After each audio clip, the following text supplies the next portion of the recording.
ഇങ്ങനത്തെ പണി കാണിക്കുന്നത് ഞാൻ വിചാരിച്ചേ ഇല്ല. വന്ന വഴിക്ക് ഒപ്പിച്ചെടുത്തു കൊച്ചു കള്ളൻ. നമ്മൾ നേരത്തെ കുറെ വീഡിയോയിൽ ചെറിയൊരു സർപ്രൈസ് ഉണ്ടെന്ന് പറഞ്ഞതൊക്കെ അനിയത്തി പുറത്ത് പഠിക്കാൻ പോകുന്ന കാര്യമായിരുന്നു. അപ്പൊ അതിന്റെ ഭാഗമായിട്ട് നമ്മൾ നമ്മുടെ അടുത്തുള്ള അമ്പലങ്ങളിലൊക്കെ ഒന്ന് പോയി തൊഴാന്നൊക്കെ വിചാരിച്ചു.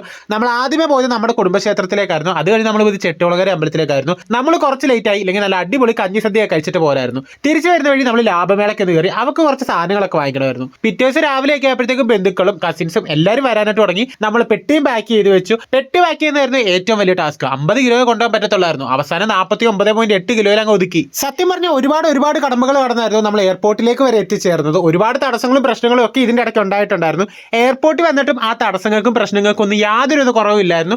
അത് അതിന്റെ ഡ്യൂട്ടി നല്ല വൃത്തിയായിട്ട് അങ്ങോട്ട് ചെയ്യുന്നുണ്ടായിരുന്നു. ഇങ്ങനെയുള്ള സാഹചര്യങ്ങളാണ് എവിടെയൊക്കെ എവിടേക്കോ ഇല്ലയോ എന്ന് നമ്മൾ വല്ലാണ്ട് അങ്ങ് ഓർത്തു പോകുന്നത്. എനിക്ക് അതിലൊന്നും വിശ്വാസമില്ലായിരുന്നു. പക്ഷേ ഇതൊക്കെ എവിടേക്കോ ഇരിപ്പോ ഇല്ലേന്ന് എനിക്കൊരു തോന്നൽ. എയർപോർട്ടിൽ വന്നപ്പോഴേക്കും ആദ്യം പറഞ്ഞത് കേട്ട് ആരും തെറ്റിദ്ധരിക്കേണ്ട. വന്ന വഴിക്ക് വളച്ചെടുത്ത് വന്നതല്ല, വീട്ടുകാർ ആലോചിച്ച് ഇങ്ങനെ കെട്ടിയിടാൻ വേണ്ടിയിട്ട്, കല്യാണം കഴിപ്പിക്കാൻ വേണ്ടിയിട്ട് ആലോചിച്ച കുട്ടിയാണിത്. നമ്മൾ അവളെ കൊണ്ടുവിടാനായിട്ടാണ് പോയതെങ്കിലും കട്ടപ്പനയിലെ ഋത്തിക് റോഷൻ, അതായത് വിഷ്ണു ഉണ്ണികൃഷ്ണനെയും ശ്രീശാന്തിനെയും പിന്നെ പെര നിറഞ്ഞ സാന്നിധ്യമായിട്ട് ഞാനും അവിടെ തന്നെ ഉണ്ടായിരുന്നു. ഒരു ചാൻസ് കിട്ടിയപ്പോൾ ഗോൾ അടിക്കാൻ നോക്കിയതാ, വിട്ടേരു പാവല്ലേ. പിന്നെ ഇതിന്റെ ഫുൾ വീഡിയോ തൊട്ട് താഴെ തന്നെ കൊടുത്തിട്ടുണ്ട്. അപ്പോൾ അടുത്ത വീഡിയോ കാണുന്നിടം വരെ ഓക്കെ ബൈ.